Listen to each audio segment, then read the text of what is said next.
Table of Contents wawasan Nusantara ada 8. Yang pertama pengertian, 2 tujuan, 3 fungsi, 4 kedudukan, 5 asas, 6 implementasi, 7 contoh, dan 8 unsur. Pengertian wawasan Nusantara.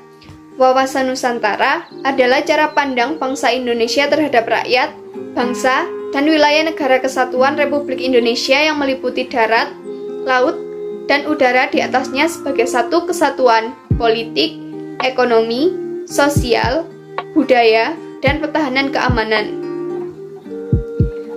Lalu, wawasan Nusantara adalah sudut pandang geopolitik Indonesia secara mendasar.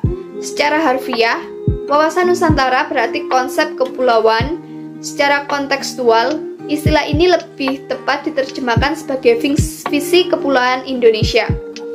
Wawasan Nusantara adalah cara pandang bagi bangsa Indonesia untuk memandang dirinya sendiri secara geografis, sebagai satu kesatuan antara ideologi, politik, ekonomi, sosiokultural, serta masalah keamanan dan pertahanan. Konsep ini berupaya untuk menjawab tantangan geografis yang melekat pada diri Indonesia. Seperti yang terlihat pada awal video tadi, bahwa negara Indonesia terdiri dari ribuan pulau, ribuan latar belakang sosial budaya penduduknya, dan ribuan kekayaan alam yang dimiliki oleh negara Indonesia. Hal ini terkait dengan sikap negara yang mengutamakan pada persatuan dan kesatuan. Maka, perairan, perbedaan sosial budaya, dan banyaknya sumber daya alam harus dianggap sebagai elemen penghubung dan bukanlah sebagai faktor pemisah. Tujuan wawasan Nusantara. Wawasan Nusantara memiliki 2 tujuan. Yang pertama, mewujudkan kesatuan dan persatuan seluruh aspek kehidupan untuk menjamin kelangsungan penyelenggaraan bangsa dan negara untuk mencapai masyarakat adil dan makmur. Tujuan yang kedua adalah mewujudkan hubungan dengan dunia internasional berdasarkan kemerdekaan, perdamaian abadi, dan keadilan sosial guna mendukung kepentingan nasional. Selanjutnya adalah fungsi wawasan Nusantara yang dibagi menjadi 4 kategori. Yang pertama adalah wawasan pertahanan dan keamanan nasional. Ini mengarah pada pandangan geopolitik Indonesia. Pandangan tersebut mencakup tanah air serta segenap wilayah negara kesatuan Republik Indonesia. Yang kedua adalah wawasan kewilayahan Indonesia, termasuk pemahaman mengenai batas wilayah Indonesia agar terhindar dari potensi sengketa dengan negara lain. Yang ketiga adalah wawasan pembangunan, dengan beberapa unsur di dalamnya ini, seperti sosial politik, kesatuan politik, pertahanan dan keamanan negara, ekonomi maupun sosial ekonomi. Yang keempat adalah konsep ketahanan nasional. Konsep ini memegang peranan penting dalam perencanaan pembangunan, kewilayahan, serta pertahanan keamanan nasional. Jadi inti dari fungsi wawasan Nusantara itu sendiri sebagai pedoman, motivasi, dorongan, serta menentukan segala kebijaksanaan, keputusan, dan tindakan bagi penyelenggara negara di tingkat pusat maupun daerah, serta seluruh rakyat Indonesia dalam kehidupan bermasyarakat, berbangsa, maupun bernegara. Kedudukan wawasan Nusantara. Wawasan Nusantara dalam paradigma nasional dapat dilihat dari hierarki pada gambar berikut ini. Kita harus memahami kedudukan wawasan Nusantara agar tidak terjadi penyimpangan, sehingga kedudukan wawasan Nusantara dapat digambarkan dalam konsepsi ketatanegaraan yang dibagi menjadi hierarki. Intinya, dari semua ini disusun dari pembangunan nasional. Jadi, landasan ideal itu merupakan landasan utama dari landasan yang lainnya. Untuk itu, landasan harus memiliki sinergi agar konsisten baik dari landasan ideal maupun sampai landasan operasional. Memahami kedudukan wawasan Nusantara berarti kita mempunyai pandangan pada bangsa Indonesia dalam mewujudkan cita-cita dan tujuan nasional yang tercantum dalam pembukaan UUD 1945 alinea keempat. Melihat konsepsi ketatanegaraan Indonesia yang ada, oleh karena itu dalam menerapkan wawasan Nusantara, kita harus mengerti batasan-batasannya dari asas-asas wawasan Nusantara. Untuk itu akan dibahas di slide yang selanjutnya. Asas wawasan Nusantara. Wawasan Nusantara memiliki beberapa asas. Yang pertama, asas solidaritas. Solidaritas adalah perasaan emosional dan moral yang terbentuk pada hubungan antar individu atau kelompok berdasarkan rasa saling percaya, kesamaan tujuan dan cita-cita adanya kesetiakawanan dan rasa sepenanggungan. Sikap solidaritas sendiri merupakan bentuk kepedulian terhadap orang lain. Sikap solidaritas sudah selayaknya dijalankan oleh seluruh masyarakat Indonesia tanpa membeda-bedakan. Kesetiaan menjadi tonggak utama dalam menciptakan persatuan serta kesatuan suatu negara.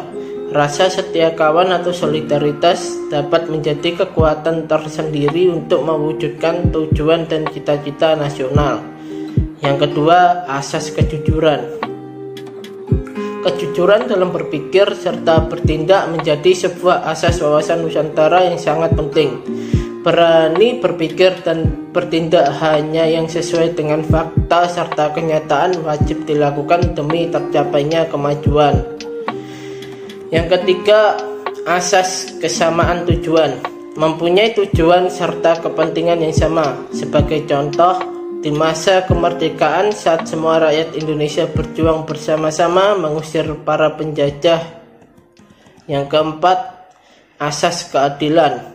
Seluruh elemen masyarakat mempunyai hak yang sama dalam mendapatkan keadilan dan mewujudkan suatu tujuan serta cita-cita nasional, tidak boleh merugikan pihak tertentu maupun mengutamakan kepentingan kelompok atau golongan sendiri. Hal ini berlaku dalam segala aspek kehidupan bernegara, baik keadilan secara hukum, ekonomi, politik, serta sosial. Yang kelima, asas kerjasama. Dengan adanya kesadaran pada tujuan serta kepentingan yang sama akan menciptakan kerjasama antar elemen masyarakat. Kerjasama serta koordinasi tersebut dapat dilaksanakan atas dasar kesetaraan. Selanjutnya adalah implementasi wawasan Nusantara. Penerapan nyata wawasan Nusantara dapat dilakukan melalui cara berpikir, bersikap, bahkan berucap. Implementasi wawasan Nusantara dilakukan di beberapa bidang. Yang pertama, implementasi di bidang pertahanan dan keamanan. Implementasi wawasan Nusantara di bidang pertahanan dilakukan dengan membentuk sikap dan kedisiplinan diri dalam membela tanah air, serta melaporkan segala hal yang mengganggu keamanan pada aparat yang berwenang, meningkatkan rasa persatuan serta solidaritas baik dalam satu daerah yang sama atau daerah yang berbeda. Terakhir, membangun sarana serta prasarana bagi kegiatan atau aktivitas pengamanan wilayah Indonesia. Yang kedua, implementasi di bidang politik. Implementasi wawasan Nusantara di bidang politik juga dimaksudkan untuk menciptakan pemerintahan yang kuat, bersih, dan dapat dipercaya oleh masyarakatnya. Contoh implementasi wawasan Nusantara di bidang politik yaitu menjalankan komitmen politik pada lembaga pemerintahan serta partai politik dalam rangka meningkatkan persatuan serta kesatuan bangsa, keikutsertaan Indonesia di dalam politik luar negeri, dan memperkuat korps diplomatik untuk menjaga seluruh wilayah Indonesia. Implementasi wawasan Nusantara di bidang ekonomi terdapat pada pemanfaatan kekayaan alam di Indonesia sambil menjaga kelestarian lingkungan hidupnya. Kekayaan dan letak geografis Indonesia yang strategis dapat dimanfaatkan dengan maksimal untuk perekonomian negara. Orientasi bidang ekonomi di sektor pemerintahan, industri, serta pertanian, pembangunan ekonomi yang seimbang serta adil di tiap-tiap daerah Indonesia, sehingga tidak terjadi kemiskinan di daerah tertentu. Yang keempat, implementasi di bidang sosial.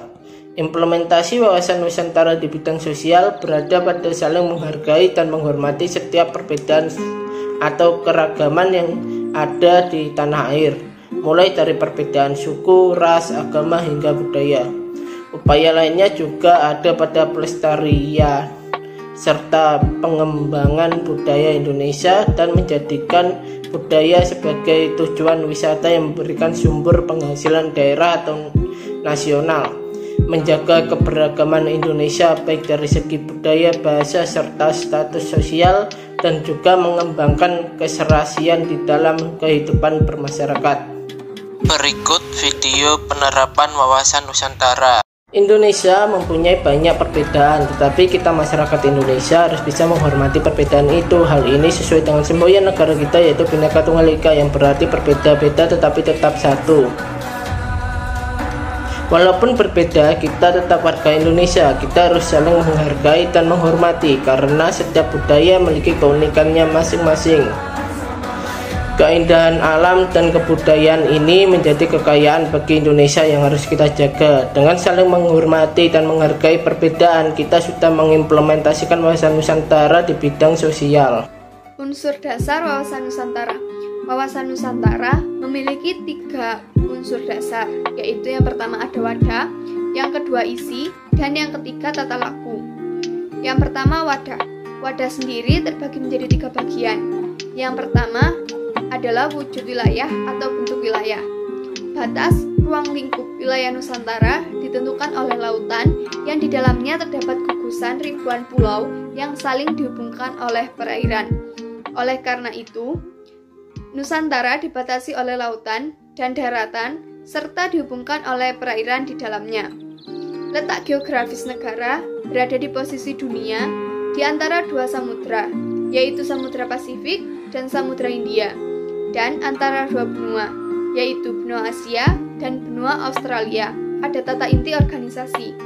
Bagi Indonesia, tata inti organisasi negara didasarkan pada Undang-Undang Dasar 1945 yang menyangkut bentuk dan kedaulatan negara, kekuatan pemerintah, sistem pemerintahan, dan sistem perwakilan.